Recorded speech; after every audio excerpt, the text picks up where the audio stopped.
महाराज की जय। त्रिशंसया माये की जय। आनंद चिंतन श्री गुरुदेव दत्त। ब्रह्मानंदं परम सुखदं केवलं ज्ञानमूर्तिं द्वन्द्वातीतं गगनसदृशं तत्त्वमस्यादिलक्षणम् एकं नित्यं विमलमचलं सर्वादिसाक्षीभूतं भावातीतं त्रिगुणरहितं सद्गुरुं तं नमामि। सद्गुरु महाराज की जय। त्रिशंसया माये की जय। आनंद चिंतन श्री गुरुदेव दत्त।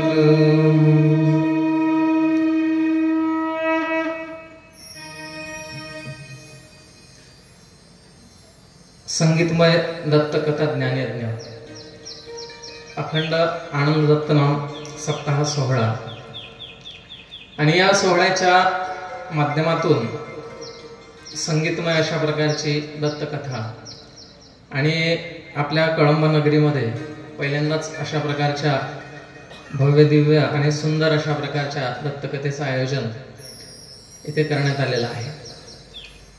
सर्वप्रथम मी म्हणेल कळंबा नगरीचं भाग्य, आणि मी नेहमीच सांगत असतो की कळंबा या गावामध्ये जेवढे लोक नामस्मरणाला असतात आणि दरवर्षी वेगळ्या वेगळ्या प्रकारचे जे कार्यक्रम इथे आयोजित होतात त्या कार्यक्रमांची तुलना इतर कार्यक्रमांसोबत केलीच जात नाही। मी अनेक गावं बघितले की ज्यामध्ये आनंद संप्रदाय आहे, परंतु आपलं कळंबा जे गाव आहे त्याच्यामधला आनंद संप्रदाय गुरुवर्य प्रेमगीर महाराज यांच्या नेतृत्वाखाली अगदी सुंदर अशा प्रकारच्या वेगळ्या वेगळ्या कार्यक्रमांचं आयोजन, चातुर्मास 4 महिने जिथे जिथे मी जातो तिथे तिथे तुम्ही आहात इथे बसलेले म्हणून मोठेपणा सांगायचं असं नाही, आणि ज्या ठिकाणी जातो त्या ठिकाणी मी तुमच्याच गावाचं उदाहरण देतो की दररोज चातुर्मासामध्ये 60 ते 70 लोक एवढ्या कडाक्याच्या थंडीमध्ये 4 वाजतापासून 6 वाजेपर्यंत नामस्मरण हे आणखी कुठंच घडत नाही। म्हणून म्हटलंय की गावं तर अनेक आहेत, गावात एक गाव आहे, गावं तर अनेक आहेत, गावात एक गाव आहे।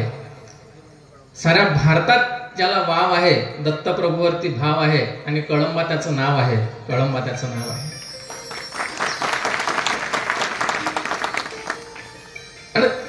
कारण तशा प्रकारचं वातावरण इथे आल्यानंतर दिसतं, इथे आल्यानंतर निर्माण होतं, आणि ह्या नगरीमध्ये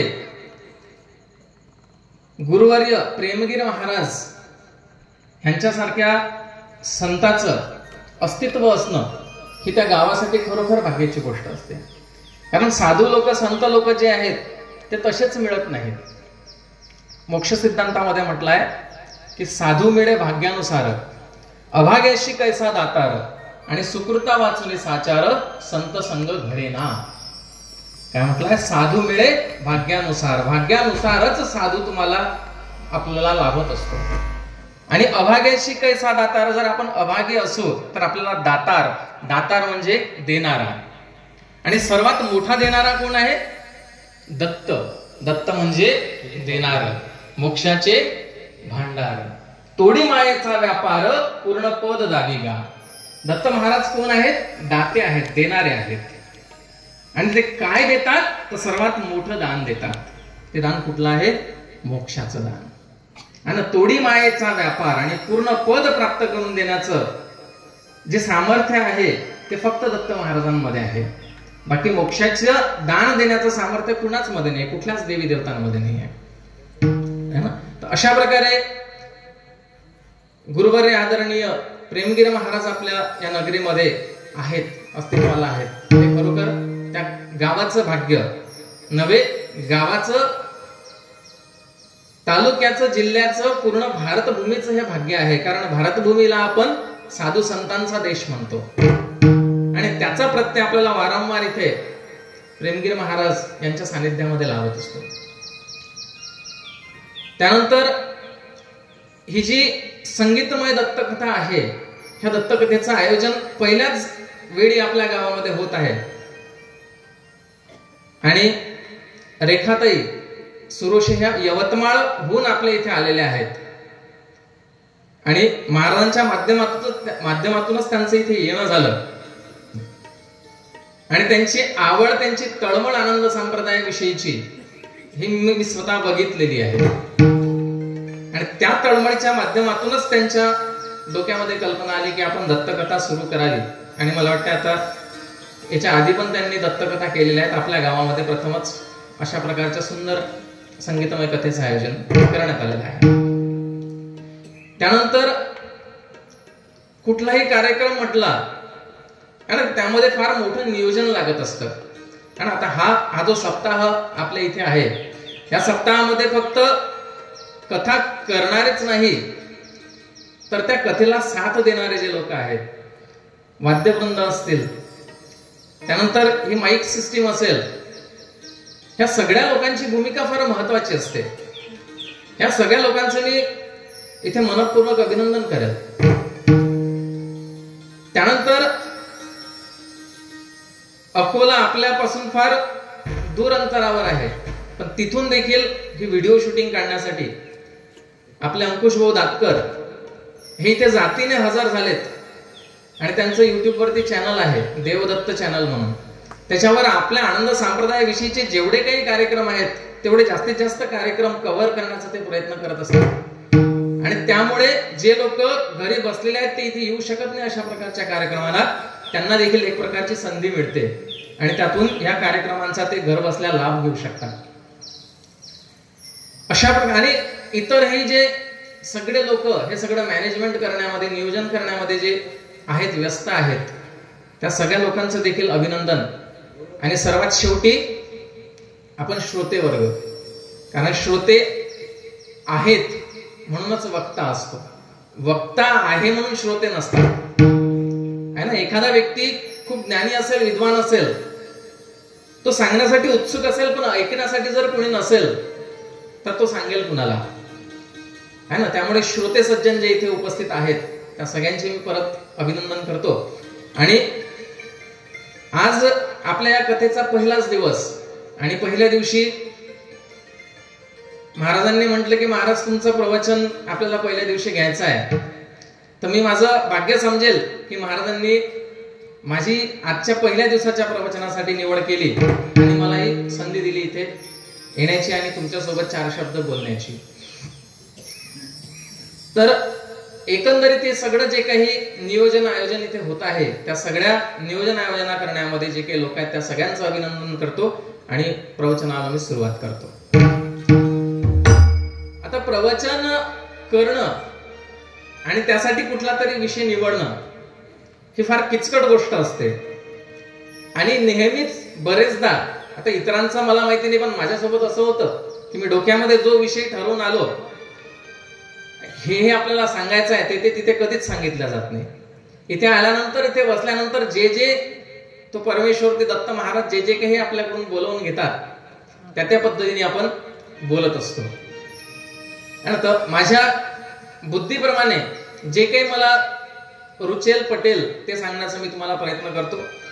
मी सांगितलेलं सगळंच तुम्ही स्वीकारावं असंही नाही, कारण आनंद संप्रदाय नेहमी सांगत असतो की आपण ज्ञानी व्यक्ती जो असतो तो ज्ञानी व्यक्ती काय करत असतो, तो प्रत्येकाचं म्हटलं जसंच्या तसं ऐकत नाही, तर तो काय करतो की जे ऐकलं आहे त्याच्यावर विवेक बुद्धीने विचार करतो आणि त्यातून जे स्वीकारायचं आहे ते स्वीकारत असतो. त्यामुळे एक सुंदर ज्ञानी व्यक्तीची व्याख्या सांगितली आहे की परनिंदे विषयी मुका, भगवत भजनी सावध देखा, शोधित असे नाना विवेका, तया ज्ञानी बोलीची. ज्ञानी व्यक्तीची ही एक व्याख्या आहे फक्त की परनिंदे विषयी मुका, जो कधीच कुणाची निंदा करत नाही, आपल्या कामाशी काम ठेवतो.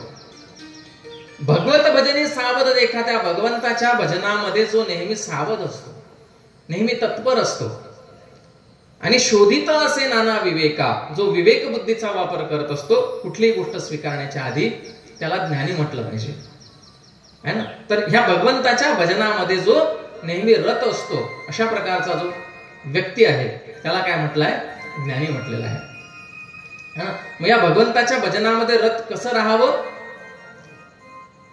आनंद आनंद आनंद आनंद आनंद आनंद गो,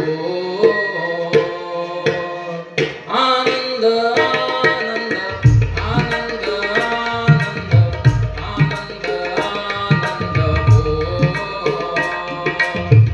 आनंद आनंद आनंद आनंद आनंद आनंद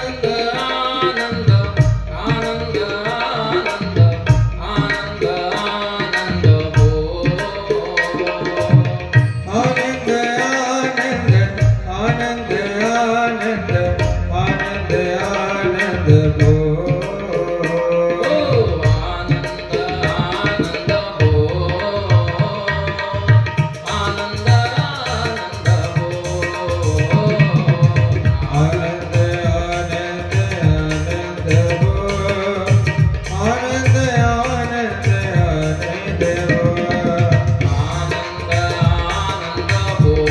आनंद आनंद आनंद गो, आनंद आनंद हो, आनंद आनंद हो, आनंद आनंद हो, आनंद आनंद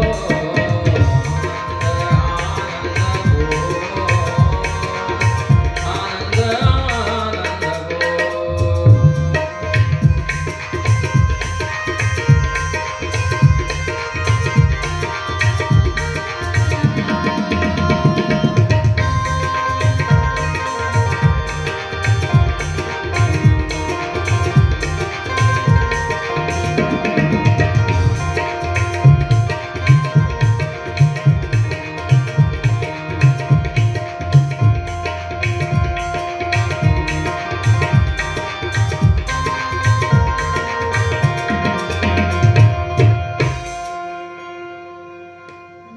तर जो कधी कुणाची निंदा करत नाही आणि भगवंताच्या भजनामध्ये सदैव रत असतो आणि जो विवेक बुद्धीचा वापर करून कोणतीही गोष्ट करत असतो त्याला ज्ञानी असं म्हटलं जातं.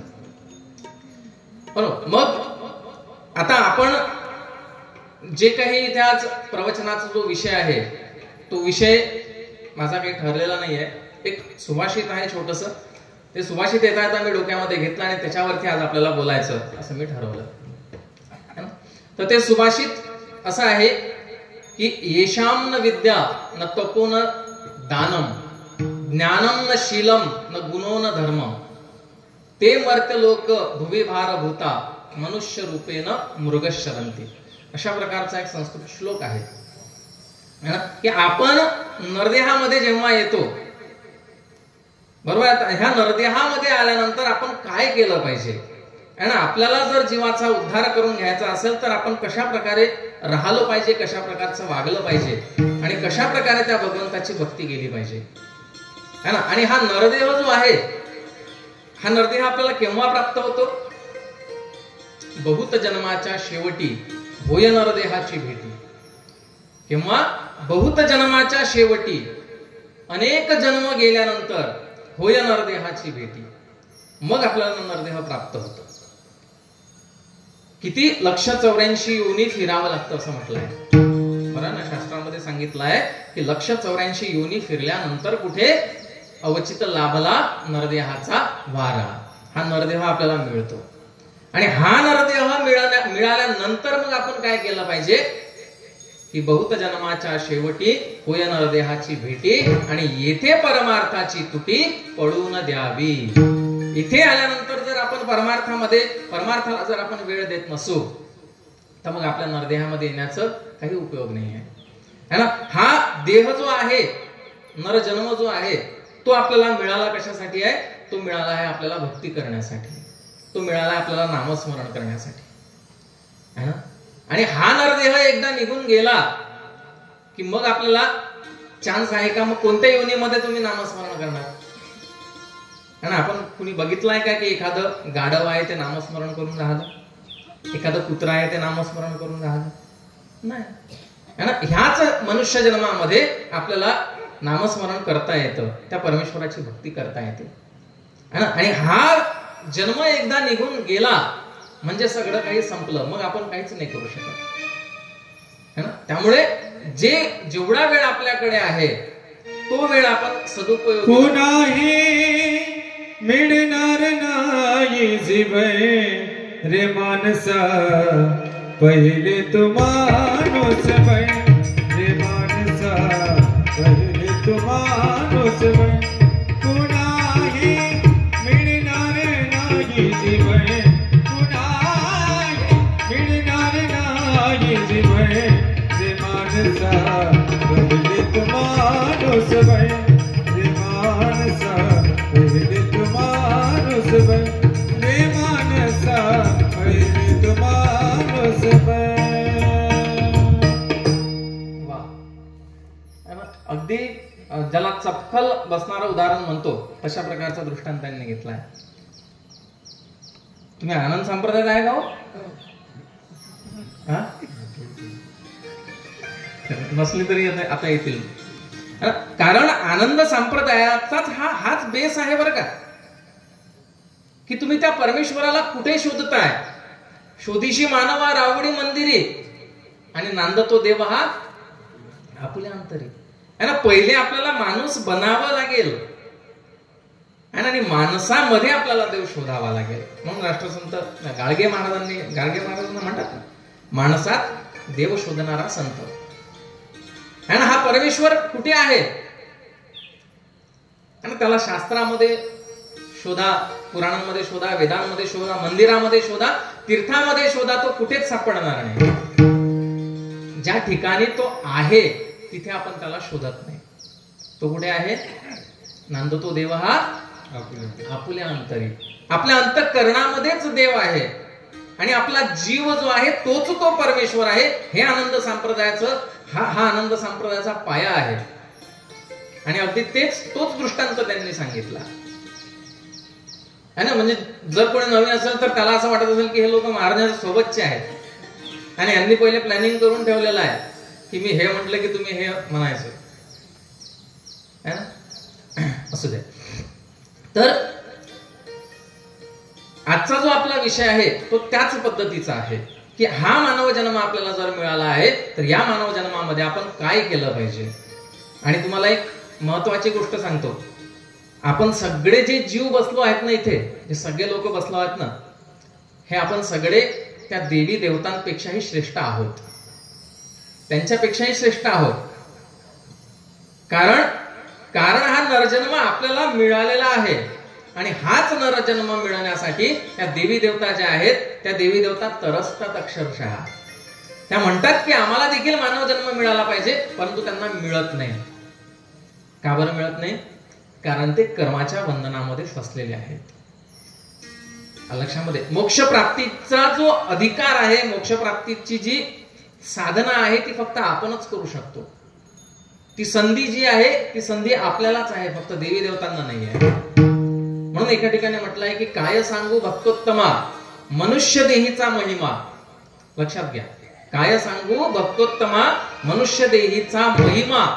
सुरवर इच्छिती परमा परंतु त्यांची प्राप्ती नाही. तुम्हाला खोटं सांगणार नाहीये, जे शास्त्रामध्ये दिलं आहे तीच गोष्ट मी तुम्हाला सांगतो की सुरवर इच्छिती परमा. त्या देवी देवता ज्या आहेत, सुरवर जे आहेत, ते पण इच्छा करतात की आम्हाला मानव जन्म मिळाला पाहिजे, परंतु काय म्हटलंय, परंतु त्यांची प्राप्ती नाही. परंतु त्यांना देखील हा मानव जन्म प्राप्त होत नाही. मग आपल्याला जर तो झालेला आहे तर आपण किती भाग्यवान आहोत है ना. नरदेही आलो किती भाग्यवान, हृदय स्मरूया आनंद नाम है ना. नरदेही आलो किती भाग्यवान, नरदेही आलो किती भाग्यवान, हृदय स्मरूया आनंद नाम, हृदय नरदेही आलो किती भाग्यवान, नरदेही आलो किती भाग्यवान, हृदय स्मरोया आनंदना, हृदय स्मरोया आनंदना, हृदय स्मरोया आनंदना. देवी देवता जे आहेत, सुरवर जे आहेत, ते देखील इच्छा करतात की आम्हाला मनुष्य जन्म मिळाला पाहिजे, परंतु त्यांना तो मिळत नाही है ना. मग आपल्याला जर मिळालेला आहे, आपण थोडस आपल्याच आयुष्यामध्ये थोडस इतिहासामध्ये जाऊन जर बघितलं, चिंतन जर केलं, तर आपल्याला लक्षात येईल की आपण आपलं जे आयुष्य गेलं, 30 वर्ष असेल, 40 वर्ष असेल, 50 वर्ष असेल, 60 वर्ष असेल, त्याच्यापेक्षा जास्त असेल, ह्या आयुष्यामध्ये आपण काय काय चांगल्या गोष्टी केल्या आणि काय काय वाईट गोष्टी आपल्याकडून घडल्या. याचं जर आपण थोडंसं आत्मचिंतन केलं, तर आपल्या लक्षात येईल की माझ्या आयुष्यातले 30 वर्ष असेच गेले, मी काहीच नाही करू शकलो. 40 वर्ष असेच गेले, 50 वर्ष, 60 वर्ष, 70 वर्ष है ना, पूर्ण कोरच राहिलं. माझं जे नोटबुक आहे, माझी जी वही आहे, ती कोरीच राहिली. मी काहीच आयुष्यामध्ये करू शकलो नाही, त्या भगवंताची भक्ती करू शकलो नाही. असू द्या, काही हरकत नाही. नाही झालं आपल्याकडून आजपर्यंत, इथून पुढे तरी आपण आता काय केलं पाहिजे, आपण सुधारण्याचा प्रयत्न केला पाहिजे है ना. सुधारण्याचा प्रयत्न केला पाहिजे म्हणजे आपण बिघडलेलो आहेत असं काही नाही आहे ना. पण जे आतापर्यंत केलं याच्यापेक्षा चांगलं काहीतरी आपण आता याच्या पुढे करू. ज्या काही आपल्याकडून चुका झाल्या असतील त्या झाल्या, पण इथून पुढे आपण आपल्या चुकांची दुरुस्ती करू. जर आपण प्रपंचालाच पूर्ण कालावधी दिला असेल, वेळ दिला असेल, आणि परमार्थ आपल्याकडून जर घडला नसेल, तर आता आपण परमार्थाकडे वळू है ना. ही गोष्ट आपण जर या सप्ताहामधून घेतली, या 7 दिवसांमधून घेतली, तर हा सप्ताह खरोखर खऱ्या अर्थानं सफल झाला असा त्याचा अर्थ होईल. बरोबर. मग आता ह्या मनुष्य जन्मामध्ये आल्यानंतर आपण काय काय करायला हवं है ना. त्याच्यामधली पहिली गोष्ट मी तुम्हाला सांगतो की एशाम्न विद्या. सर्वात पहिले काय म्हटलं आहे की जर आपण विद्या प्राप्त केली नाही, मानव जन्मामध्ये आल्यानंतर जर आपण विद्या प्राप्त केली नाही, अविद्येमध्ये जर आपण राहिलो, तर त्यांनी काय होईल, तर त्यांनी आपल्या आयुष्याची हानी होईल असं म्हटलंय. आता विद्या प्राप्त करायची म्हणजे नेमकं काय करायचं. लक्षामध्ये वेगळ्या वेगळ्या प्रकारची कौशल्य असतात, वेगळ्या वेगळ्या प्रकारचं ज्ञान असतं, त्यालाच आपण विद्या म्हणतो. अलग अलग लोक अलग अलग विद्या प्राप्त करतात आणि त्याच्यातून आपलं जीवन जे आहे ते जीवन चालवतात. बरोबर. आणि विद्या म्हणजे कुठल्याही प्रकारचं ज्ञान, ते आध्यात्मिक क्षेत्रातलं असो की कोणत्या, तुम्ही ज्या व्यवसायामध्ये असाल, ज्या कोणत्या फील्डमध्ये असाल, त्याच्यामधली जी माहिती आहे, त्याच्यामधलं जे ज्ञान आहे, त्याला आपण विद्या असं म्हणतो. आणि मनुष्य जन्माला जर खऱ्या अर्थानं श्रेष्ठत्व प्राप्त होत असेल, तर ते त्या विद्येच्या आधारावर होतं. म्हणून असं म्हटलं आहे की विद्येनेच मनुष्या श्रेष्ठत्व आले या जगा माझी. विद्येनेच मनुष्या श्रेष्ठत्व आले या जगा माझी, आणि न दिसे एकही वस्तू विद्येने असहाय्य आहे जी. काय म्हटलंय, न दिसे एकही वस्तू विद्येने असहाय्य आहे जी, की जी आपण करू शकत नाही अशा प्रकारची एकही गोष्ट नाहीये.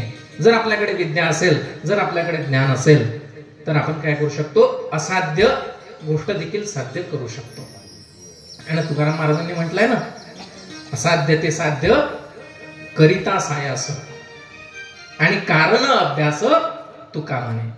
आणि अभ्यास जर आपण केला एखाद्या गोष्टीचा, वारंवार एखादी गोष्ट जर आपण करत राहिलो, तर त्यांनी काय होतं, त्या गोष्टीमध्ये आपण श्रेष्ठत्व मिळवू शकतो. बरोबर आहे. आता विषय तर अनेक आहेत, त्यांच्याशी आपल्याला घेणं देणं नाही. आपण आध्यात्मिक विद्या जी आहे, आध्यात्मिक ज्ञान जे आहे, त्याच्याविषयी फक्त आपण बोलू. पण अध्यात्म क्षेत्रामधली जी काही माहिती आहे, जे काही ज्ञान आहे, ते ज्ञान ग्रहण करणं, याला आध्यात्मिक विद्या असं म्हटलं गेलं आहे. आणि ती विद्या प्रत्येकाने प्राप्त केली पाहिजे. आणि ती विद्या प्राप्त करण्याचा मार्ग जो आहे, साधन जो आहे, तो मार्ग कोणता आहे, तर तो मार्ग आहे गुरु. ना. गुरुच्या माध्यमातून, गुरुच्या सहाय्यानेच आपण काय करू शकतो, अध्यात्माविषयीची जी विद्या आहे ती आपण प्राप्त करून घेऊ शकतो. लक्षामध्ये आपण म्हणतो की ज्ञान भक्ती वैराग्य संगे घेऊन आले अवधूत. आणि दत्त महाराज जे आहेत ते काय घेऊन आलेत, ज्ञान भक्ती आणि वैराग्य. हा जर सिक्वेन्स आपण बघितला तर आपल्या लक्षात तर पहिले ज्ञान म्हटलेलं आहे. लक्षामध्ये आपल्याला कधी कधी असं वाटतं की पहिले आपण भक्ती करावी आणि त्या भक्तीच्या माध्यमातून आपल्याला ज्ञान प्राप्त होईल आणि मग आपण वैराग्याकडे जाऊ. नाही, तसं नाही आहे. पहिले आपल्याला ज्ञान मिळवावं लागेल. त्या ज्ञानाच्या माध्यमातून भक्तीचा योग्य मार्ग कोणता ते आपल्याला समजेल. बरोबर आहे ना. पहिले भक्ती जर केली आणि नंतर आपल्याला समजलं की अरे मी जी भक्ती करून आलो होतो ती चुकीच्या मार्गाची होती, मग काय करावं, तोपर्यंत तर आपलं आयुष्य निघून गेलेलं असेल. म्हणून पहिले आपल्याला ज्ञान प्राप्त होणं आवश्यक आहे की भक्ती करावी तर कुणाची करावी, अस्सल काय आहे, नक्कल काय आहे, खरं काय आहे, खोटं काय आहे, पितळ कोणतं आहे आणि सोनं कोणतं आहे, हे आपल्याला पहिले लक्षात घ्यावं. आणि त्या माध्यमातून मग आपण काय केलं पाहिजे, त्या माध्यमातून भक्ती आपल्याला करावी लागेल. 2 मिनिटांमध्ये मी तुमच्या लक्षात आणून देतो की विद्या, आध्यात्मिक विद्या म्हणजे काय, किंवा आनंद संप्रदायामधली जी विद्या आहे ती म्हणजे काय. त्यासाठी आपल्याला आधार घ्यावा लागेल अविद्येचा. कारण विद्येचे पण 2 प्रकार आहेत, एक विद्या आणि दुसरी अविद्या. बरोबर आहे. तर अविद्या जी आहे ती आपल्याला टाकून द्यावी लागेल, त्यावेळी आपण विद्येकडे वळू. अंधकार आपल्याला नष्ट करावा लागेल, त्यावेळी आपण ज्ञानाचा प्रकाश आपल्याला दिसेल. बरोबर ना. मग अविद्या काय आहे नेमकी, ती मी तुम्हाला एका उदाहरणाच्या माध्यमातून सांगतो. अकबर बिरबल सगळ्यांना माहिती असेल.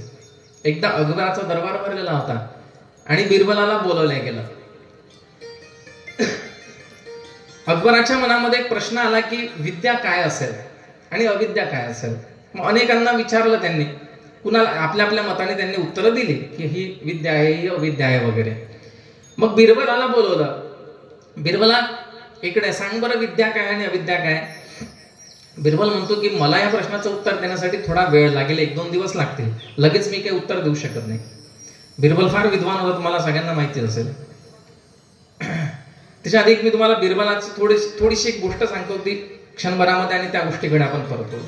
आणि एकदा असंच झालं होतं की सगळे लोक दरबारामधले जमले आणि सगळे म्हणायचे की तुम्ही राजेसाहेब, तुम्ही बिरबलालाच नेहमी त्याची बुद्धिमत्ता दाखवण्यासाठी संधी देता, आम्हाला काही देत नाही. कदाचित त्या बिरबलापेक्षाही आमच्यापैकी कोणतरी हुशार असेल. बरोबर ना. मग अकबर म्हणतो की ठीक आहे, आपण परीक्षा घेऊन घेऊ, है ना.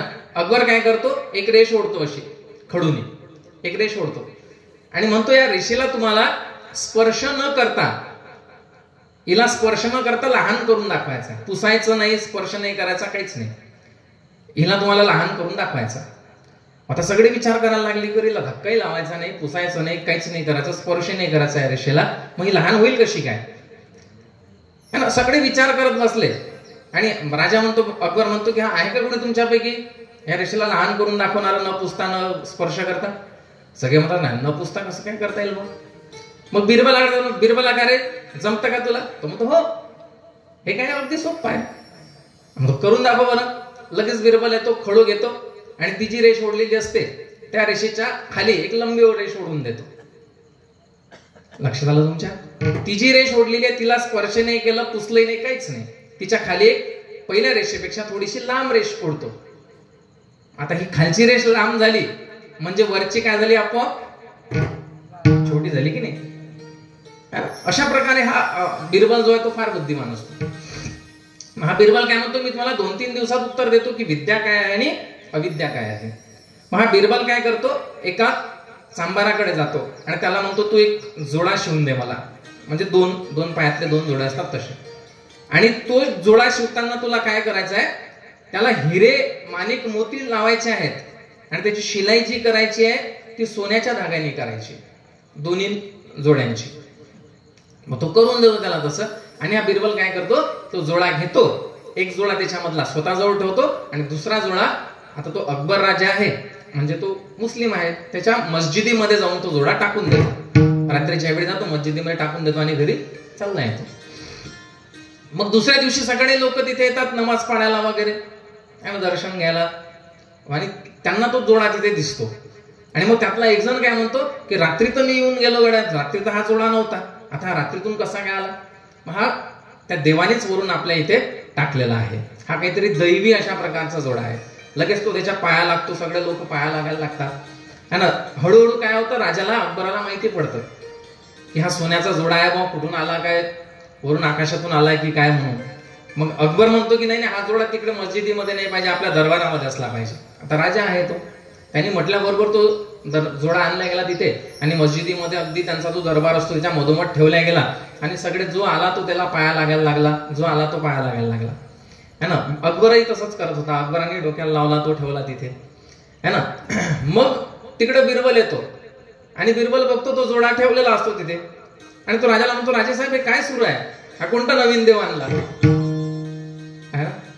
अकबर म्हणतो की अरे बाबा, हे तिकडून स्वर्गातून कुठून तरी पडलेला आहे, आपल्या मस्जिदीमध्ये पडला हा जोडा, काही साधा सुद्धा नाहीये, देवानाच पाठवला आहे तो है ना. अशा प्रकारे तिथे तो त्याला सांगतो आणि मग त्याला बिरबल म्हणतो की राजेसाहेब हा काही स्वर्गातून गिरगातून पडलेला नाहीये है ना. मीच 2-3 दिवस जे तुम्हाला मागितले होते, मी त्या एका सांबाराला बनवायला लावला आणि तुम्हीच तिथे नेऊन ठेवला होता रात्री आणि तुम्ही सगळेजण त्याच्या पाया लागायला लागले है ना. बरं ठीक आहे. मग त्याच्या लक्षात येतं, तो तिथून काढून घेतो, म्हणतो की हात तूच टाकलेला आहे, याचा काय सबूत? तो म्हणतो याचा दुसरा जो जोड आहे की तो माझा जोड आहे, हा पहा म्हणतो. दुसरा जो जोड आहे तो दाखवतो आणि मग त्या राजाला आणि सगळ्यांना समजतं की खरोखर हा काही स्वर्गातून पडलेला नाही आहे. मग अकबर म्हणतो की बरं ठीक आहे, जाऊ द्या, मी जो प्रश्न विचारला त्याचं उत्तर तर सांगितलंच नाही तो है ना. तर बिरबल म्हणतो की हा जोडा जो आहे की नाही, हा जोडाच त्याचं उत्तर आहे है ना. तो मीच शिवला आणि मीच तिथे टाकला आणि तरी तुम्ही त्याला देव समजायला लागले, त्याला डोक्यावर घ्यायला लागले, त्याच्यासमोर डोकं टेकवायला लागले. हीच सर्वात मोठी अविद्या आहे आणि त्याच अविद्येच्या मागे स्वतःला विचारा, आपण लागलेलो आहोत की नाहीये? लागलेलो आहोत. जिथे आपल्याला मंदिर दिसलं तिथे आपण डोकं टेकवलं, लक्षामध्ये है ना. तीर्थी धोंडा पाणी, देव रोकडा सज्जनी. देव कुठं आहे? देव आपल्यामध्ये आहे. आपला जीव जो आहे तोच परमेश्वर आहे, पण त्याला आपण भूलतो, त्याला आपण सोडून देतो आणि आपण काय करून राहिलो? तीर्थयात्रेला जाऊन राहिलो, जे मंदिर दिसलं त्याच्यासमोर डोकं टिकून राहिलो, जो देव दिसला त्याला देव तो सोडून द्या है ना. 33 कोटी जेवढे असतील ते सगळे आपल्याला कमी पडले, बरोबर आहे की नाही. दगडही एखाद्या ठिकाणी ठेवलेला असला त्याच्याही पण पाया पडायला आपण जातो, बरोबर आहे की नाही. आणि ह्या माणसामध्ये असलेला देव तो कुठे गेला है ना. त्या माणसाला आपण शिव्या देतो, त्याच्यासोबत भांडतो, त्याच्या निंदा करतो, त्याच्या चुगल्या करतो, त्याला नाही नाही ते बोलतो है ना. मग हा देव जो खरा देव आहे, तो खरा देव आपण काय झालं, विसरलो आहोत आणि आपण या बाकीच्यांच्या नादाला लागलेलो आहे, बरोबर आहे. म्हणून म्हटलंय की हे जे वेगळे वेगळे देव आहेत, त्या वेगळ्या वेगळ्या देवी देवतांच्या नादाला लागून आपण काय करून राहिलो, आपली हानी करून घेऊन राहिलो. आपला मोक्षपदाचा मार्ग जो आहे तो मार्गापासून आपण भटकून राहिलो. कारण या देवांची भक्ती करणं म्हणजे त्यांच्या बंधनामध्ये फसणं आहे आणि त्यांच्या बंधनामधून मुक्त आपल्याला व्हायचं आहे आणि एकनिष्ठा भक्ती करायची आहे. देव जो आहे तो आपल्याला मानसामध्ये शोधायचा आहे, आपल्या अंतःकरणामध्ये शोधायचा, आपल्या हृदयामध्ये शोधायचा आहे. तरी जर आपला भरोसा नसेल की महाराज तुम्ही काही पण सांगून राहिले, हे सगळे लोक मग देवी देवतांची भक्ती करतात, ते का मूर्ख आहेत का? नाही, मूर्ख नाही आहेत ते. करा, तुम्हाला वाटेल त्याची भक्ती करा, परंतु एकनिष्ठ करा, लक्षामध्ये. कारण म्हटलं तर देव कुठेच नाहीये आणि म्हटलं तर तो कणाकणामध्ये आहे आणि हे पण आपण ऐकतो की नाही, आणि की देव कणाकणा प्रत्येक गोष्टीमध्ये देव आहे, बरोबर आहे की नाही. परंतु तो या सगळ्या गोष्टींपेक्षा वेगळा देखील आहे. करायचीच आपल्याला भक्ती निश्चित करा, कोणत्याही देवाची करा, मी नाही म्हणणार नाही. आणि जिथे भाव तिथे देव, आणि आपला भाव जिथे असेल तिथे देव समजा, तिथे भक्ती करा. परंतु त्याच्यामध्ये एक गोष्ट लक्षात घ्या, जोपर्यंत आपण एकनिष्ठा भक्ती करणार नाही, कोणत्या तरी एकाच देवाची भक्ती करणार नाही, तोपर्यंत आपल्याला फलप्राप्ती होणार नाही. एकनिष्ठ भक्तीच आपण केली पाहिजे, कोणत्या तरी एकाच देवाची आपण भक्ती केली पाहिजे. हे आनंद संप्रदायात सांगत नाही, सगळ्याच प्रकारचे संप्रदाय सांगतात आहे ना. संत तुकाराम महाराज म्हणतात, आम्हा विष्णुदासा एकविध भाव, न मानूया देव अनेकांशी. आम्ही इतर कुणाला देव मानत नाही, आम्ही विष्णूचे दास आहोत, आमचा एकनिष्ठ भाव आहे, संत तुकाराम महाराज म्हणतात. संत ज्ञानेश्वर महाराजांनी त्यांच्या पलीकडे जाऊन एवढ्या परखड शब्दामध्ये ज्ञानेश्वरीमध्ये सांगितलंय. ज्ञानेश्वरीच्या 18व्या अध्यायामध्ये तुम्ही बघा, कुणबटकुड वाडी जणू आन आन देव मांडी, आदिलाची परवडी करीतया, माझी मूर्ती निपजवी ते घराचे कोणी बैसवी, आपण देवो देवी यात्रे जाय. माझी मूर्ती तू आणून बसून राहिला घराच्या कोपऱ्यामध्ये आणि मला शोधायला तू गावोगावी जाऊन राहिला, तीर्थयात्रेला जाऊन राहिला. मग तिथे जर तू मला शोधायला जाऊन राहिला तर तुझ्या घराच्या कोपऱ्यामध्ये आणून दिलं तो कोण आहे? बरं आहे की नाही? तुझ्यामध्येच देव आहे, त्याला तू विसरून राहिलास आणि बाहेरच्या जगामध्ये देवाला शोधून राहिला. अशा प्रकारची जी वागणूक आहे त्याला काय म्हटलं गेलंय? त्याला अविद्या म्हटलं गेलंय. आणि अशा प्रकारची अविद्या जी आहे ती आनंद संप्रदायामध्ये मान्य नाही आहे. आनंद संप्रदाय सांगतो की जीव जो आहे तोच खरा परमेश्वर आहे, आणि खरा परमेश्वर एक जीव आणि दुसरा तो निर्गुण निराकार परमात्मा. त्या निर्गुण निराकार परमात्म्याचंच प्रतिबिंब आपल्यामध्ये जीवाच्या स्वरूपामध्ये आहे. हेच फक्त देव आहेत, हेच फक्त परमेश्वर आहे, बाकी काही नाही. बाकी सगळे जे आहेत ते आपल्यासारखेच कर्मभूमीवरती आलेले आहेत. लक्षामध्ये, जो कर्मभूमीमध्ये आला नाही जन्माला, जो निराकार निर्गुण आहे, ज्याला हाताने स्पर्श करता येत नाही, ज्याला डोळ्यांनी बघता येत नाही, ज्याचा नाकाने वास घेता येत नाही, अशा प्रकारचा जो परमात्मा आहे तो निराकार निर्गुण परमात्मा म्हणजे आपल्या आनंद मालक आहे. आणि त्या आनंद मालकाचंच प्रतिबिंब म्हणजे आपल्यामध्ये असलेला जीव आहे. लक्षामध्ये, ही गोष्ट ज्याच्या लक्षात आली त्याला विद्या प्राप्त झाली, आणि याच्या विरुद्ध जो करायला लागला तो अविद्येमध्येच आहे. लक्षामध्ये, म्हणून म्हटलंय की येशाम न विद्या, अशा प्रकारची विद्या जर आपल्याला प्राप्त झाली नाही तर आपला मनुष्य जन्म जो आहे तो निरर्थक आहे. येशाम न विद्या न तपो न दानम. दुसरी गोष्ट आहे तप. आपल्याला आपल्या जीवनाचं जर सार्थक घडवून आणायचं असेल तर आपल्याला तपावं लागेल, आपल्याला तपस्या करावी लागेल, आणि तपल्याशिवाय कुणाला कधीच काही भेटत नाही. तू म्हणसाल की आम्हाला सगळं रेडीमेड मिळालं पाहिजे, कधीच मिळत नसतं. आणि रेडीमेड मिळालंही तरी ते टिकतं का? ते जास्त काळ टिकणार नाही. एक इंग्रजीमध्ये म्हणतात की इझी कम इझी गो. जी गोष्ट इझिली आपल्याला मिळाली, रेडीमेड आपल्याला मिळाली, आयती मिळाली, ती तेवढ्याच लवकर निघूनही जाते, ती शाश्वत टिकणारी नाही आहे. आणि आपण म्हणतो ना की पैसा जो आपण कमावतो तो जर आपण हरामाचा पैसा कमावला तर तो टिकून राहतो का? नाही टिकून राहत. म्हणून आपण प्रयत्न केले पाहिजे की आपण जो पैसा कमावतोय तो आपल्या स्वकष्टाचा असला पाहिजे, तो आपल्या घामाचा असला पाहिजे, आणि हा घामाचा जो पैसा आहे की नाही तोच टिकून राहणार आहे. पण आपण आज जर समाजाची परिस्थिती बघितली तर फार आपल्याला भयंकर दिसते. तुम्हाला काही वेगळं सांगण्याची गरज नाही आहे. तुम्ही कोणतंही काम करायला तुम्ही जा, तिथे तुम्हाला पैसाच मागितला जातो, पैशाशिवाय काहीच नाही. बरोबर ना? साधं तुमचं कुठंतरी तहसील ऑफिसमध्ये म्हणा की कुठंतरी छोटंसंही काम पडलं, तुम्हाला सातबाराही काढायचा असला, फेरफार काढायचा जरी असला, आणि तरी तुम्हाला तारीख लिहून देतात की हा आज तुम्ही अर्ज केल्यानंतर 15 दिवसाची 20 दिवसानंतरची तारीख देतात. आणि तेच तो अर्ज जो आहे त्या अर्जासोबत जर 100ची नोट दिली चिटकून तर मग संध्याकाळी येऊन जा ना भाऊ, घेऊन जा. साधारण अगदी चपराशापासून प्रत्येक जण जो जवळपास, सगळेच नाही पण जवळपास प्रत्येक जण जे आहेत ते कोणतंही काम करायचं असलं तर ते पैशाशिवाय करत नाहीत. लक्षामध्ये, मग अशा प्रकारे जे आपण करतोय ते आपल्या काहीच उपयोगाचं नाही आहे. म्हणून आपल्याला काय करावं लागेल? जी गोष्ट आपल्याला मिळवायची आहे ती आपल्याला आपल्या कष्टाची मिळवावी लागेल, आपल्या घामाची मिळवावी लागेल. लक्षामध्ये, म्हणून त्याला काय म्हटलंय की तपावं लागेल कोणत्याही गोष्टीला. अहो सोनं जे आहे ते सोनं जेव्हा आपण भट्टीमधून काढतो, खाणीमधून काढतो, तर ते तसंच्या तसं वापरलं जातं का? त्या सोन्याला देखील काय करावं लागतं? तापवावं लागतं. आणि जेव्हा ते जेवढं जास्त तापेल तेवढं मग ते काय होतं? लखलखतं, आणि तेवढी त्याला किंमत जास्त मिळते. बरोबर आहे? आपण जे साधू संत लोक बघितले, संत तुकाराम महाराजांचा फोटो लावला आहे समोर.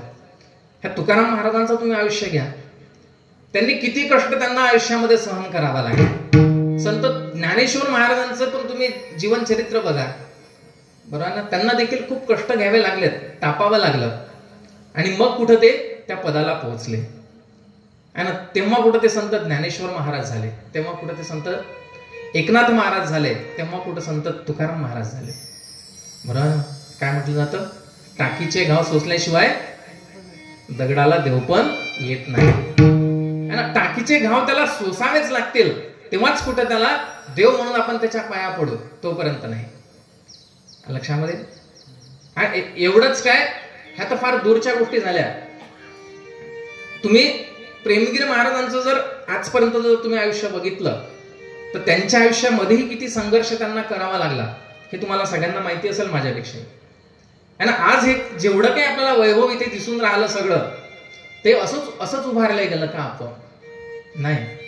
त्याच्या मागे कष्ट आहेत त्यांचे, रात्रंदिवसाची मेहनत आहे, तेव्हा कुठं हे एवढं सुंदर आपल्याला हा आश्रम आज इथे दिसून राहिला, बरं आहे ना. म्हणून जोपर्यंत तुम्हाला कष्ट होणार नाहीत, जोपर्यंत तुम्हाला त्रास होणार नाही, तोपर्यंत तुम्ही निखरणार पण नाही, तोपर्यंत तुम्हाला तेवढं मूल्य पण येणार नाही. लक्षामध्ये एक तुम्हाला दृष्टांत सांगतो मी, की एका ठिकाणी एक मंदिर होतं छान, त्या मंदिरामध्ये पूर्ण संगमरवराचं मंदिर होतं ते बनवलेलं. मूर्ती जी आहे ती पण संगमरवराची, अगदी सुंदर मूर्ती, आणि आजूबाजूच्या भिंती पायऱ्या सगळ्या संगमरवरी दगडापासून बनवलेल्या होत्या. मग एक दिवस काय होतं की अनेक लोक येतात त्या मंदिरामध्ये, फार मोठं आपल्या मंदिरासारखंच अगदी मोठं मंदिर होतं असं. लोक येतात, दर्शन घेतात मूर्तीचं, निघून जातात. हजारो लाखो लोक येतात रोजचे. मग सगळे लोक निघून गेले, रात्रीची वेळ झाली, काल्पनिक गोष्ट आहे, रात्रीची वेळ होते आणि आता कुणीच आलं नाही. तर ती मूर्ती जी आहे, ती मूर्ती आणि ती पायरी ह्या दोघांचा संवाद सुरू होतो. ती पायरी त्या मूर्तीला म्हणते की काग, जेव्हा तुला बनवलं होतं आणि मला बनवलं होतं, तर बनवण्यासाठी जो दगड आणला गेला होता संगमरवराचा मोठा, तो तर एकच दगड होता. त्या एकाच दगडापासून मलाही बनवलं गेलं आणि त्याच एका दगडापासून तुला देखील बनवलं गेलं. परंतु फरक असा आहे की माझ्यावरती सगळेजण पाय देतात, पाय देऊन येतात, आणि तुझ्या समोर सगळेजण डोकं टेकवतात. आहोत ना आपण एकाच दगडाच्या, मग हा भेद का बरं? आणि अगदी सुंदर उत्तर देते ती मूर्ती. ती म्हणते की तुला आठवतं का, ज्यावेळी तुला निर्माण केलं गेलं होतं तेव्हा तोच संगमरवरी दगड जो आहे त्याच्यावरती छन्नी हातोड्यांनी वार केला होता, आणि वार केल्याबरोबर तुझे तुकडे झाले होते. एक रट्टा मारला तर तुझे तुकडे पडले, दुसरा मारला तर दुसरा तुकडा पडला. तू ते घाव जे आहे ते सहन करू शकली नाही, म्हणून तुला काय केलं, तुला पायरीचा दगड बनवला. आणि जो अर्धा भाग होता ज्याच्यापासून माझी निर्मिती झाली त्याला छन्नी हातोड्याने ठोकलं, पण तो भाग तुटला का? नाही. त्यांनी ते घाव काय केले, सहन केले. आणि हे सगळे घाव सहन केल्यामुळे त्याच्यामधून सुंदर अशा प्रकारची मूर्ती तयार झाली. ती मूर्ती मी आहे, आणि मला एवढे सगळे घाव बसले म्हणून माझ्या समोर येऊन सगळेजण डोकं टेकवतात, आणि तू ते घाव सहन करू शकली नाहीस म्हणून तुझ्यावरती सगळेजण पाय देतात, है ना. याला काय म्हणतात, याला तपणं म्हणतात, बरोबर आहे. ती मूर्ती जी आहे ती मूर्ती तपली, तिने ते सहन केलं सगळं, त्यामुळे तिला देवत्व प्राप्त झालं. आणि ती पायरीची जी दगड आहे तो तपू शकला नाही, त्याने तपश्चर्या केली नाही, आणि त्याच्यामुळे त्याला पायरी होऊन राहावं लागलं, है ना. अशाच प्रकारे संत महात्मे जे आहेत यांचं देखील आपण जर जीवन चरित्र बघितलं तर त्यांना फार कष्ट झालेले आहेत. एकनाथ महाराजांचं उदाहरण सगळ्यांना माहिती असेल. स्नान करून आले, एक व्यक्ती आला, त्यांच्या अंगावरती थुंकला, परत स्नान करायला गेले, डबल आले, परत थुकला. असं किती वेळा सुरू राहिलं? 108 वेळा सुरू राहिलं असं म्हणतात. परंतु एकनाथ महाराजांनी त्या व्यक्तीला काही बोलले का, ओरडले का, काही म्हटलं का? काहीच नाही. उलट त्याला असं म्हटलं की अरे बाबा, आज तर माझं भाग्य की तू 108 वेळा थुंकला, म्हणून 108 वेळा माझं स्नान झालं. ह्याला काय म्हणतात? ह्याला तप म्हणतात, बरोबर आहे. आणि हे तप काही सोपं नसतं बरं का, हे तप सोपं नसतं, है ना. तपायचं पूर्ण आपलं शरीर तपवणं, शरीरामधले जे काही इंद्रिय आहेत त्या इंद्रियांना नियंत्रणामध्ये ठेवणं, है ना, हे पण एक प्रकारचं तपच आहे. आणि अशा प्रकारचं कुठल्या तरी प्रकारचं तप आपण आयुष्यामध्ये जर केलं नाही तर आपला जो मनुष्य जन्म आहे तो व्यर्थ आहे असं म्हटलं गेलं. म्हणून काय म्हटलं, एशाम न विद्या न तपो न दानम. आता तिसरी गोष्ट काय आली आपली, दान. बरोबर. आपण काय केलं पाहिजे, आपण आपल्या आयुष्यामध्ये जेवढं झालं तेवढं दान केलं पाहिजे. हे दान जर केलं नाही तर तेच आहे, त्या प्रत्येक गोष्टीमधून निष्कर्ष हाच निघणार आहे की आपलं जीवन व्यर्थ गेलं ह्या जर गोष्टी आपण केल्या नाही तर. म्हणून तिसरी गोष्ट जी आपण आपल्या आयुष्यामध्ये केली पाहिजे ती कोणती आहे, ती आहे दान. बरोबर.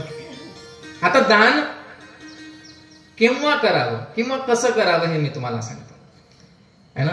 बरेच लोक जे आहेत ते दान धर्म करतात, परंतु कशामुळे करतात, त्याच्या मागे जर काहीतरी कारण असेल की माझं नाव झालं पाहिजे, आहे की नाही. तुम्ही नसाल तसे, पण बरेचसे लोक आहेत की आपलं काहीतरी कुठेतरी नाव झालं पाहिजे म्हणून दान करतात है ना. आपल्याकडून काहीतरी पाप घडलं आहे बा असं मला वाटून राहिलं, मग ते पाप थोडंसं कमी झालं पाहिजे म्हणून दान करतात.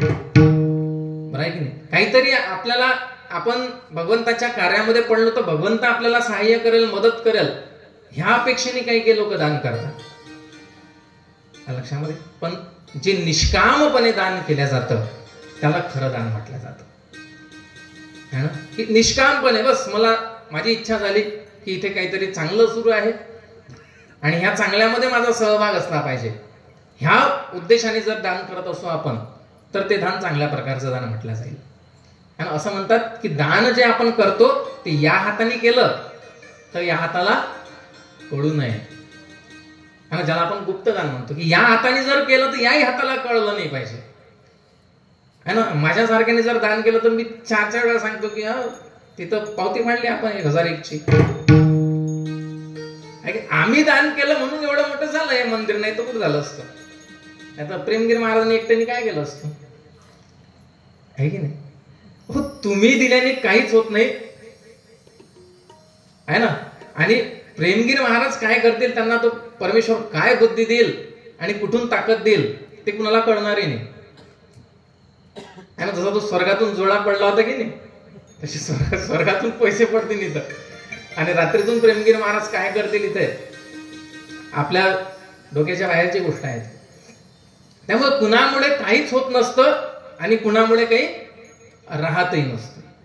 लक्षामध्ये दान करा, जीवनामध्ये दान करणं फार आवश्यक आहे लक्षामध्ये. पण दान कसं केलं पाहिजे, जसं मी सांगितलं की या हाताने केलं तर या हाताला पण कळू नये लक्षामध्ये. अशा प्रकारचं दान जे केलं गेलं ते खरं दान आहे. आणि दानशूर व्यक्तीमध्ये जर सर्वात चांगलं उदाहरण जर आपल्याला बघायचं असेल तर कर्णाचं उदाहरण आहे, तुम्हाला माहिती असेल. आणि कर्ण एकदा दाढी करायला बसला, दाढी करायला एक न्हावी आला, तो न्हावी त्याची दाढी करून राहिला, आणि त्याला ती जी वाटी आहे, ज्या वाटीमध्ये आपण पाणी घेतो ती वाटी सोन्याची होती. तर कर्ण आहे तो, त्याला काय कमी, सोन्याची वाटी होती, डाव्या हाताने त्याला ठेवलेली होती, न्हावी त्याची दाढी करून राहिला. तेवढ्यात एक याचक आला, भिक्षुक आला, आणि तो भिक्षुक म्हणतो भिक्षाम देही, मला काहीतरी भिक्षा दे. आता कर्णाची दाढी सुरू आहे आणि असा डाव्या हातावरती तो व्यक्ती आहे, डाव्या हातावरच वाटी ठेवलेली आहे. कर्ण काय करतो, झटकन त्या वाटीमधलं पाणी फेकून देतो, ती सोन्याची वाटी त्याला देऊन टाकतो. दानशूरच म्हटलाय त्याला, कर्ण आहे तो आहे ना. मग त्या भिक्षुकाने म्हटलं की अरे कर्णा, तू एवढा विद्वान आहेस, एवढा ज्ञानी आहेस, तुला एवढं समजू नये का की दान करताना डाव्या हाताने देऊ नये, उजव्या हाताने द्यावं. कर्ण काय म्हणतो,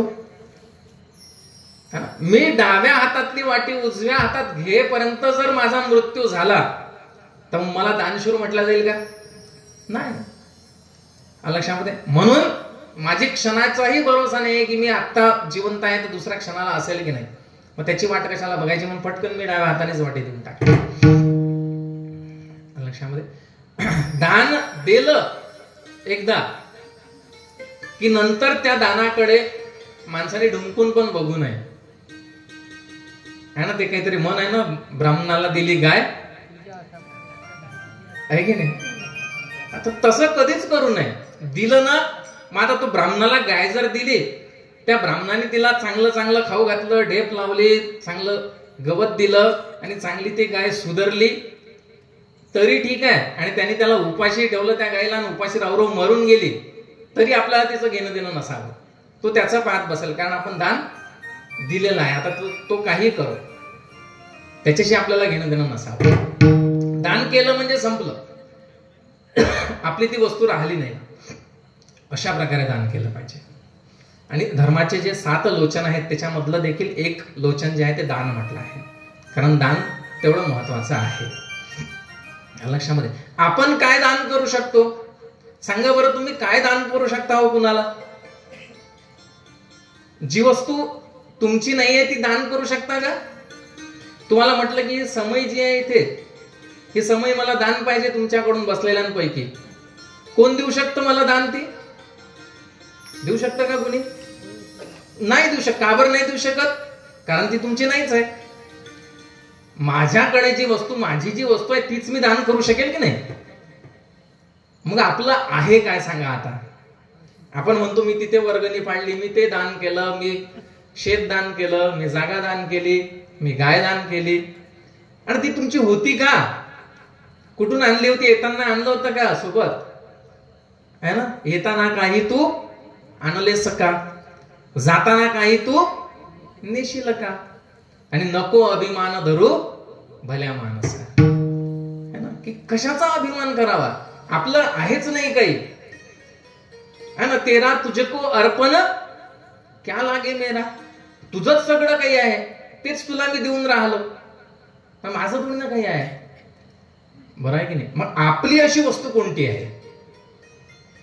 तर आपण केलेलं पुण्य तेच फक्त आपलं आहे.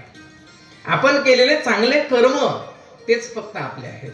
आपण कमावलेलं पुण्य तेच फक्त आपलं आहे. हेच आपण कुणाला तरी देऊ शकतो किंवा हेच आपण सोबत नेऊ शकतो. बाकी दुसरं आपण सोबत काहीच नेऊ शकत नाही. म्हणून आपल्या आयुष्यामध्ये आपल्याकडून जेवढं होईल तेवढं दान आपण दिलं पाहिजे, दान आपण केलं पाहिजे. येशाम्न विद्यान तपोन दानम, त्याच्या पुढे येतं ज्ञानम.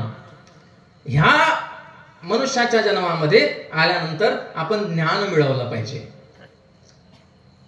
है ना? ज्ञान मिळवलं पाहिजे, कारण हा मनुष्य जन्मच आपल्याला मुळीच त्यासाठी मिळालेला आहे, ज्ञानप्राप्तीसाठीच मिळालेला आहे. बरोबर? मग ज्ञान मिळवायचं म्हणजे काय करायचं नेमकं? आता हाही प्रश्न आहे की नाही, की ज्ञान मिळवायचं म्हणजे काय? अभ्यास करायचा आणि डिग्री मिळवायची, है ना? ज्ञान म्हणजे काय? मी तुम्हाला सर्वात पहिले माहिती आणि ज्ञान याच्यामधला फरक सांगतो. बरोबर? आता मी इथे बसलेलो आहे आणि मी तुम्हाला फार मोठे मोठे श्लोक सांगितले, वेगळे वेगळे दृष्टांत दिले, है ना? संस्कृत मधले काही श्लोक सांगितले मोठे मोठे चांगले, आणि तुम्हाला ते फार आवडले आणि तुम्ही म्हणताय की बापरे, महाराजांना काल प्रवचन खूप छान केलं, फार ज्ञानी होते महाराज. बरोबर आहे? हो, मी सांगून राहिलो तुम्हाला समजून राहिलो ना सगळ्यांना? मग मी ज्ञानी आहे की नाही? नाही हो, तर कोणीच नाही म्हणून राहिलं, है ना? जी माहिती मी तुम्हाला सांगितली, जे श्लोक मी तुम्हाला सांगितले ते मी कुठून तरी पाठ केले असतील, जे दृष्टांत, ज्या कथा मी सांगितल्या त्या मी कुठेतरी ऐकलेल्या असतील. बरोबर आहे की नाही? आणि ही जी सगळी माहिती मी गोळा केली, ती माहिती तुमच्या समोर ठेवून राहिलो, याचा ज्ञानाशी काय संबंध आहे? काहीच संबंध नाही, है ना? हे जे काही सगळं मी सांगून राहिलो, ही मी कुठून तरी माहिती घेतली आणि ती तुम्हाला देऊन राहिलो, बस, बाकी काहीच नाही. याचा आणि ज्ञानाचा काहीच संबंध नाही, ही फक्त माहिती झाली. लक्षामध्ये? पण मी तुम्हाला एकच गोष्ट सांगितली की बघा, जीवनामध्ये कधीच खोटं बोलू नये, आणि मी जीवनात कधीच जर खोटा बोललो नाही तर मला ज्ञान प्राप्त झालं. काय ज्ञान प्राप्त झालं? की जीवनात खोटं बोलू नये. जर मी बोलत नसेल, मी जे सांगून राहिलो तेच जर मी आचरणामध्ये आणत असेल, तर त्याचा अर्थ झाला की त्याचं ज्ञान मला झालं. ते ज्ञान आहे खरं. बोले तैसा चाले, त्याची वंदावी पाऊले. त्याची पावलं का बरं वंदावीत? हेच कारण आहे की तो ज्या पद्धतीने सांगून राहिला त्या पद्धतीने तो आचरण करून राहिला, त्या पद्धतीने तो वागणूक त्याची आपल्याला दिसून राहिली. आणि ही वागणूक जर दिसत असेल म्हणजे त्या व्यक्तीला त्याबद्दलचं ज्ञान आहे. नाही तर मग काय आहे? कोरडे पाषाण आहे की नाही? माईक समोर आला तर इथे तुमच्यापैकी कुणालाही बोलवलं तर कुणी मोठ्या मोठ्या गोष्टी करू शकतो, मी जशा करून राहिलो तसं. त्याला महत्व नाही आहे, है ना? माईक वरती कुणीही बोलू शकतं, अगदी सोपं आहे पहिली गोष्ट. आणि माईक वरती बोलणं सर्वात कठीण आहे. दोन्ही बाजूंविषयी मी बोलेल. इथे बोलणं फार कठीण आहे, पण कठीण कुणासाठी आहे? जो ज्ञानी व्यक्ती आहे त्याच्यासाठी. आणि जो अज्ञानी आहे तो इथे येऊन काहीही बोलू शकतो.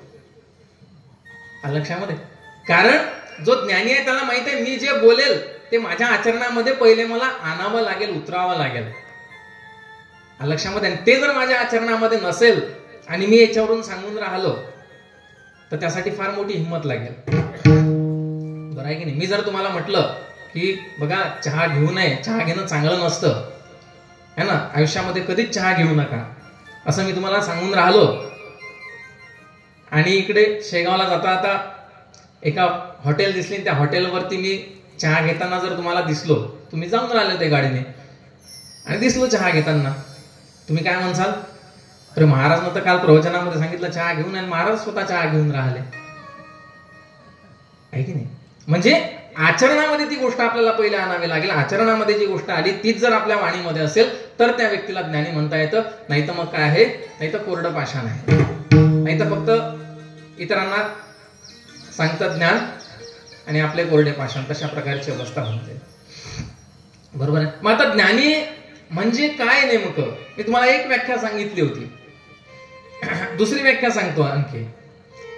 जेव्हा आपण इतर लोकांना ज्ञानी म्हणतो तेव्हा ते फार खुश होऊन जातात. तुम्ही कोणालाही ज्ञानी म्हणा, कोणालाही चांगलं म्हणा, कोणाला वाईट वाटेल का चांगलं म्हटलं तर?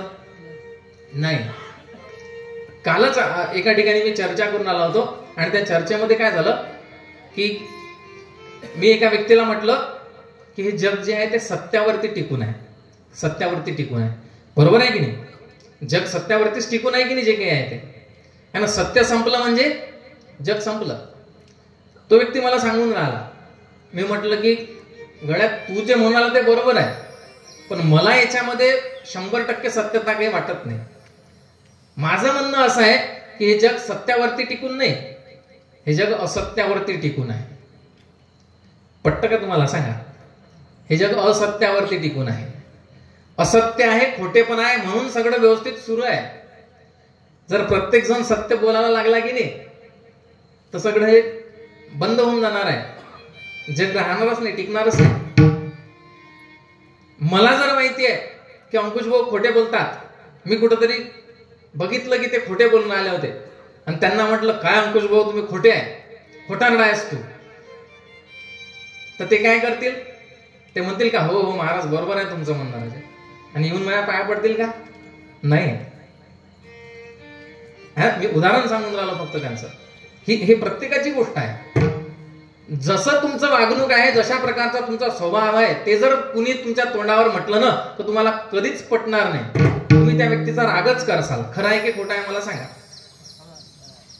खरंच आहे. आपल्याबद्दल आपल्यात जे दुर्गुण आहेत ते जर कुणी सत्य आपल्याला खरे खरे स्पष्टपणे परखडपणे सांगितले तर आपल्याला सहन होत नाही. आपण त्या व्यक्तीशी बोलणं बंद करून टाकतो, है ना? एखाद्या वेळेस तुमच्याकडून काही चुकी झाली, महाराजांनी काहीतरी तुम्हाला ओरडले महाराज तुमच्या वरती, तर तुम्ही म्हणता का जाऊ द्या महाराजांना ओरडले तर ओरडले, आपली चूक. हा, काही लोक असतील तसे, पण माझ्यासारखा एखादा असेल तर तो काय म्हणाल महाराज ओरडले माझ्या, उद्यापासून मठामध्ये जाणं बंद, काही घेतले असतील महाराज, मला कसं काय म्हटलं त्यांना की तू खोटा आहे. लक्षामध्ये है ना? आपण एकमेकांची खोटी स्तुती जी करून राहिलो की नाही त्याच्यावरच जग टिकून आहे. लक्षामध्ये खरं खरंच परखर बोललं ना आता संबंध चांगले राहणार नाहीत. लक्षामध्ये म्हणून चालू दे आता जे आहे ते, आहे की नाही? आपण काय करू शकतो त्याच्यामध्ये. तर ज्ञान कशाला म्हटलंय? ज्ञानी म्हणता आनंदती परी अंगी चिन्हेन बाणती. पहा, ज्ञानी म्हणता आनंदती. जर म्हटलं की तुम्ही ज्ञानी आहात, कोणालाही म्हटलं तर त्याला आनंद होणारच आहे. ज्ञानी म्हणता आनंदती परी चिन्हे अंगी न बाणती. पण तशा प्रकारची चिन्ह जर अंगी नसतील तर जगी प्रतिष्ठा मिळवती धनमानासक्त होऊन या. लक्षामध्ये आपण काय करून आलो? आपण फक्त मी ज्ञानी आहे, मी ज्ञानी आहे म्हणून आपण जगामध्ये आपली प्रतिष्ठा मिळवून राहिलो. आणि कशासाठी? धनमानासक्त होऊन या. लक्षामध्ये कितीतरी कीर्तनकार प्रवचनकार लोक जे आहेत ते कीर्तन प्रवचन करून राहिले. कशासाठी करून राहिले? धन मानासक्त होऊन या. लक्षात कुठेतरी आपल्याला आपली कमाई झाली पाहिजे, पैसा मिळवला पाहिजे, किंवा आपल्याला लोकांनी मान दिला पाहिजे. जास्तीत जास्त लोकांविषयी मी बोलतोय, सगळ्यांविषयी बोलत नाही. आणि अनेक लोक तशी आहेत की ज्यांना काही कशाचीच आसक्ती नाहीये, कशाचाच लोभ मोह नाहीये.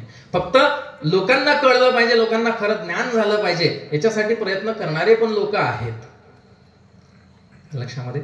म्हणून आपला ज्ञान काय करावं लागेल, आपला ज्ञान प्राप्त करावं लागेल. त्याच्यानंतर म्हटलं आहे की हर्ष विषादे जयाचे मन, कालत्रयी पडे ना जाण, आप पर जया समान तयाशी ज्ञानी बोलीजे. हर्ष विषादे जयाचे मन, काही झालं, कोणती गोष्ट झाली तर त्याला त्याचा हर्षही होत नाही, आणि एखादी गोष्ट चुकीची घडली तर त्याला त्याचा रागही येत नाही. अशा प्रकारचा जो व्यक्ती आहे, आणि कोणी दिसेना आप पर, त्याला कुणीच जवळचा नाहीये आणि कुणीच परखा नाहीये, अशा प्रकारचा जो व्यक्ती आहे तो ज्ञानी व्यक्ती आहे.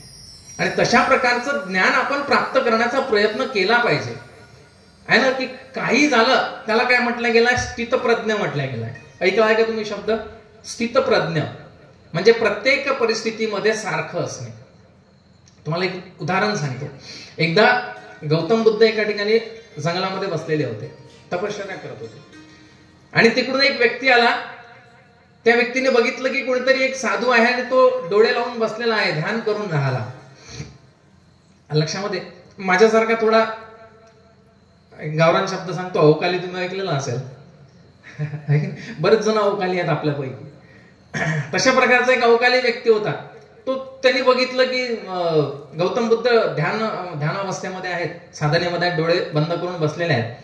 पण त्याला असं वाटलं आपण यांची काहीतरी खोळी करून पाहू, की खरोखरचे साधू आहेत की ढोंग करणारा कोणतरी व्यक्ती आहे म्हणून. पण तो व्यक्ती काय करतो, येतो आणि गौतम बुद्धाला एक काळी घेतो, ती काळी टोचतो अशी त्यांच्या हातावरती. इथे काळी टोचतो मुद्दाम, आता काय म्हणते पाहू. गौतम बुद्ध डोळे उघडतात, त्याच्याकडे बघतात, स्मित हास्य करतात आणि म्हणतात आणखी काही सांगायचं आहे, आणि डोळे लावून घेतात. मग त्या व्यक्तीला वाटलं की बापरे, मी याला काळी टोचली तरी हा काही रागावला नाही माझ्यावर, काहीच नाही है ना, अजून काहीतरी आपण खोडी करून पाहू याची, पाहूच आता याची परीक्षाच घेऊन पाहू हा किती मोठा साधू आहे. तो व्यक्ती अक्षरशः गौतम बुद्धाच्या तोंडावरती थुंकतो. गौतम बुद्ध डोळे उघडतात, तो थुंकलेला आहे ते पुसून काढतात. असं पुसतात. मलाही घाम आला होतो, पुसून घेतला सांगतो. तर पुसून घेतात. तो थुंकलेलं जे आहे ते चेहऱ्यावरचं डोळे उघडतात, त्याच्याकडे बघतात, स्मित हास्य करतात आणि म्हणतात आणखी काही सांगायचं आहे, एवढंच म्हणतात. त्याच्यावरती ओरडत नाही, काहीच नाही, काहीच नाही. आता आपण इथे बसलेलो आणि एखादा माणूस इथून जर मधातून गेला आणि एखाद्याला जर त्याच्या पायाचा धक्का लागला तर आपण काय म्हणतो, लागू दे, काही नाही होत, असं म्हणतो का?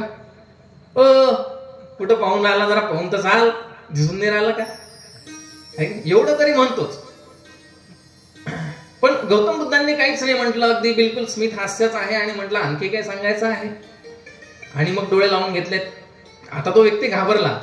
आपल्याला कळलं की हा काही साधा सुद्धा व्यक्ती नाही आहे, हा खरोखर कोणतरी श्रेष्ठ साधू आहे. आणि तो लगेच घराच्या दिशेने लागला, घरी गेला आणि घरी जाऊन त्याच्या पत्नीला सांगितलं की अगं असं असं झालं होतं, एक साधू दिसला मला, मी त्याच्या अशा प्रकारच्या खोड्या केल्या, पण त्यांनी मला काहीच नाही म्हटलं बा, फक्त एवढं म्हटलं की आणखी काही सांगायचं आहे का. मग ती त्याची पत्नी म्हणते की काय म्हणते तुम्ही, एवढा मोठा व्यक्ती म्हटलं, त्यांनी एवढं केल्यानंतरही जर काहीच त्याची प्रतिक्रिया नाही आहे तर तो साधारण साधू असेल का, चला आत्ताच्या आत्ता जाऊन त्याला आपण माफी मागू.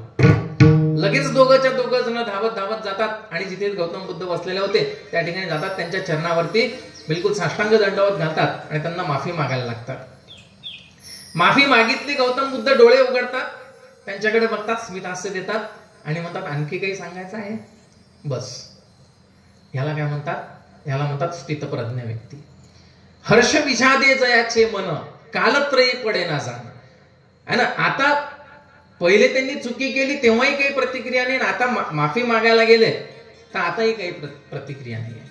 सुख दुःख समान. आणि हेच लक्षण कुणाचं आहे, हेच लक्षण संन्यासाचं आहे. संन्याशी म्हणावे कोण, देही विकल्प नसावा जाण, अंतरी सम समान, लहान थोर पै. लहान असो की थोर असो, वाणी जयाची रसाळ, मन जैसे गंगाजळ, अंतरी नसावा मळ कशाचाही. काय सुंदर मोक्ष सिद्धांतामध्ये वर्णन केलं आहे संन्यासाचं बघा. वाणी जयाची रसाळ, ज्याची वाणी अगदी सुंदर आहे, आणि तुम्ही काही काही लोक बघा, ते जेव्हा बोलतात तेव्हा आपल्याला ऐकतच राहावं असं वाटतं, असं संपूच नाही या व्यक्तीचं बोलणं असं वाटतं. त्यांची वाणी तेवढी रसाळ असते, तेवढी प्रेमळ असते. आणि मन जैसे गंगा जड, मन कसं आहे, अगदी गंगाजळासारखं. अंतरी नसावा मळ कशाचाही, त्यांच्या मनामध्ये कुठल्याच प्रकारचा मळ नसतो. आणि आपल्यालाही अशाच पद्धतीचा प्रयत्न करायचा आहे की आपण जेव्हा आपल्याला ही जी वैखरी मिळालेली आहे की नाही, ही वाचा जी मिळाली आहे ना, ही कशासाठी मिळाली आहे? ह्याच वाचेने आपण काय करू शकतो, पूर्ण जगाला आनंदित करू शकतो. आणि याच वाचेने आपण काय करू शकतो, सगळ्यांना दुःखी देखील करू शकतो, है ना. अशी दुधारी तलवार आहे ही वाचा म्हणजे, बरोबर है ना. ह्याच वाचेने जर आपण प्रेमाने जर कुणाशी बोललो तर पूर्ण जग आपण जिंकू शकतो असं म्हटलंय. आणि तुम्हाला सांगू, कलियुगामधलं सर्वात मोठं पुण्य कोणतं आहे आणि कलियुगामधलं सर्वात मोठं पाप कोणतं आहे, या दोन गोष्टी तुम्हाला मी सांगतो. कलियुगामधलं सर्वात मोठं पुण्य म्हणजे परोपकार, आणि कलियुगामधलं सर्वात मोठं पाप म्हणजे परपीडा. परपीडा आणि परोपकार. परोपकार करा, सर्वात मोठं पुण्य तुम्हाला प्राप्त होईल. आणि दुसऱ्याचं मन दुखवा, त्याच्यापेक्षा मोठं पाप कोणतंच नाही.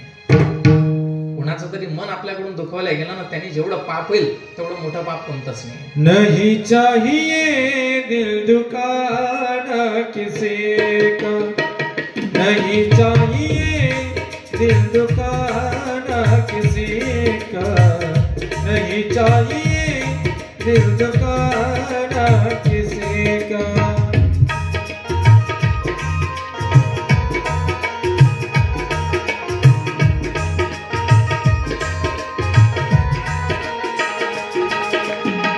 सदा न रहा, सदा न रहेगा, सदा न रहा, सदा न रहेगा ज़माना किसी का. नहीं चाहिए दिल दुखाना किसी का, नहीं चाहिए दिल दुखाना किसी का, नहीं चाहिए दिल दुखाना किसी